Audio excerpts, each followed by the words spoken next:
Are you down for this? If you're in the mood, we can take it to the moon. Just like a movie scene, table for two. No need to be fake, I want you to stay. If you're in the mood.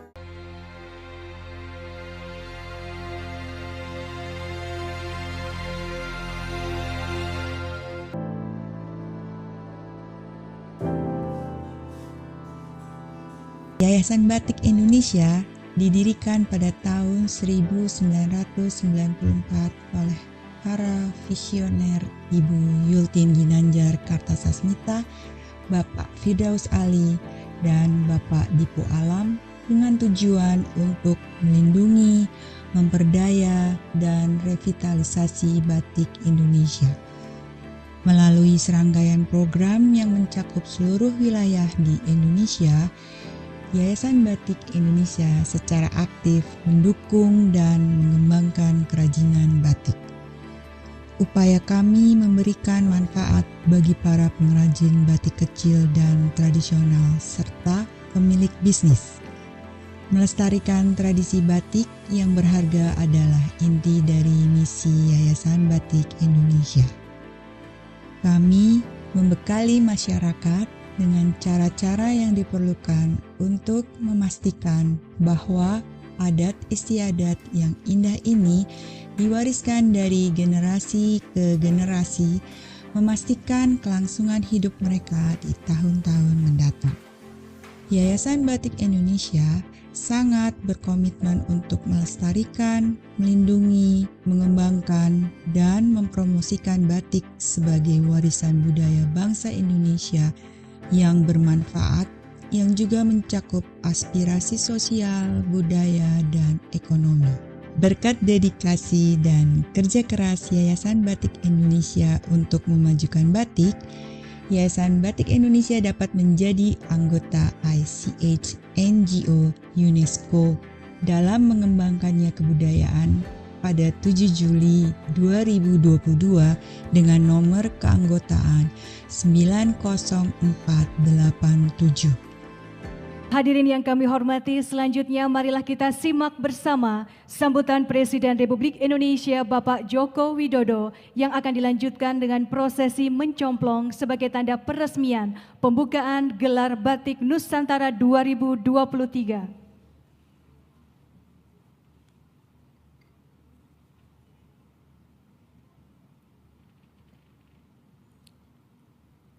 Bismillahirrahmanirrahim. Assalamualaikum warahmatullahi wabarakatuh. Selamat pagi, salam sejahtera bagi kita semua. Om Swastiastu, Namo Buddhaya, salam kebajikan. Bapak Ibu yang saya hormati, yang saya muliakan, pertama-tama saya ingin mengucapkan terima kasih yang sebesar-besarnya kepada para pengrajin batik, kepada desainer batik, kepada pengusaha batik, kepada para pecinta batik, kepada para pemakai batik yang selama ini terus dan telah berkreasi, menciptakan, dan memproduksi dan menggunakan batik sebagai karya adiluhung bangsa kita Indonesia. Batik sangat istimewa, tidak saja karena keindahan, tetapi juga karena makna filosofinya. Batik adalah wajah kita. Batik adalah kehormatan kita. Dan melalui batik telah tercipta lapangan kerja yang sangat banyak. Jutaan orang bekerja di industri batik kita dan memberikan penghasilan serta kehidupan bagi jutaan rakyat kita yang bekerja di sektor ini. Tadi sudah disampaikan oleh Menteri Perindustrian, nilai dan perputaran dari industri batik ini, dan saya melihat setelah pandemi ini, insya Allah kenaikannya akan lebih tinggi lagi. Dan saat ini kita memiliki momentum yang sangat baik untuk kembali batik bangkit, karena juga perekonomian kita juga tumbuh baik tahun lalu, kuartal pertama, kuartal kedua, dan kita harapkan tahun depan juga akan semakin baik pertumbuhan ekonomi kita. Dan juga berbagai event nasional dan internasional juga mulai banyak sekali diselenggarakan, seperti juga pada hari ini, yaitu Gelar Batik Nusantara.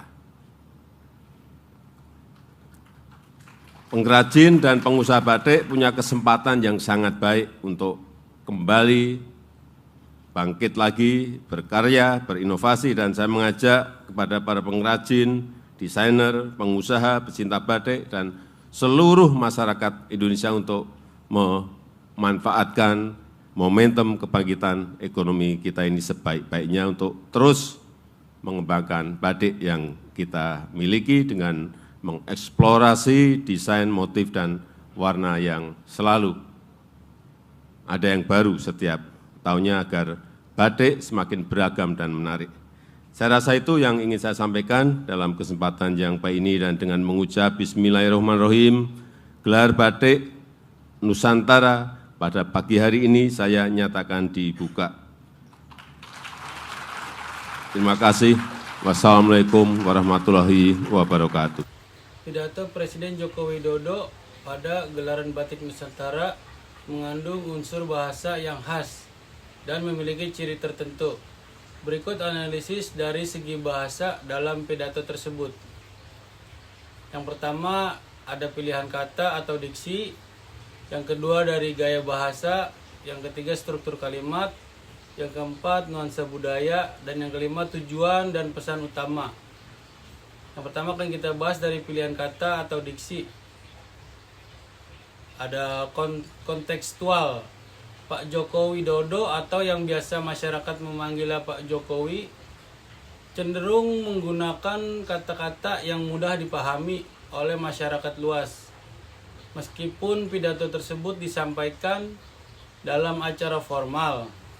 Misalnya, beliau menghindari istilah-istilah yang terlalu teknis dan lebih memilih kata yang relevan dengan konteks budaya batik.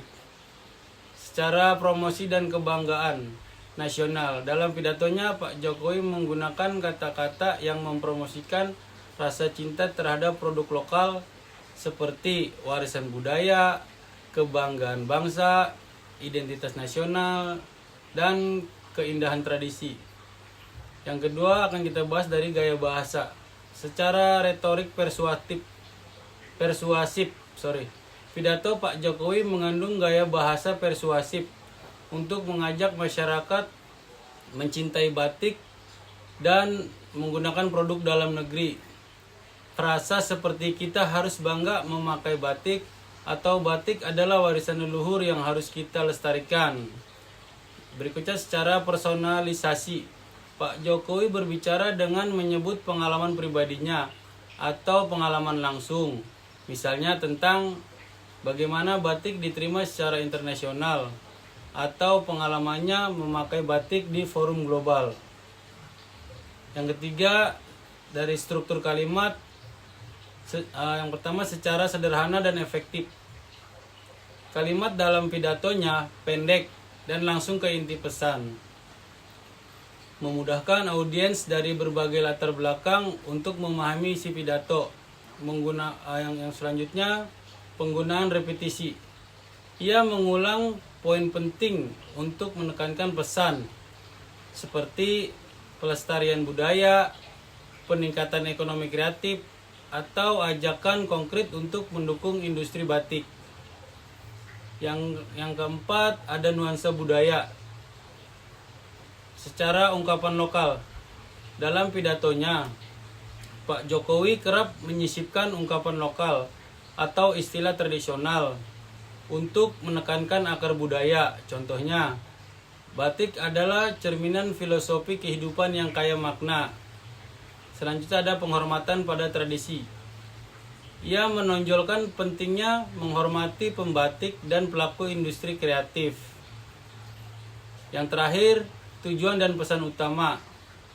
Secara pelestarian budaya, menekankan bahwa batik bukan hanya sekedar kain, melainkan batik simbol identitas bangsa yang harus dijaga.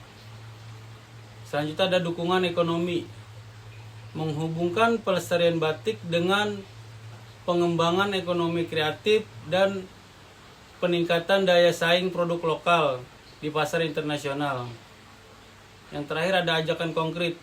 Pak Jokowi menutup pidatonya dengan ajakan yang jelas, seperti mendukung UMKM batik, mengenakan batik pada acara formal atau melibatkan generasi muda dalam melestarikan budaya. Cukup sekian penjelasan dari saya. Terima kasih. Assalamualaikum.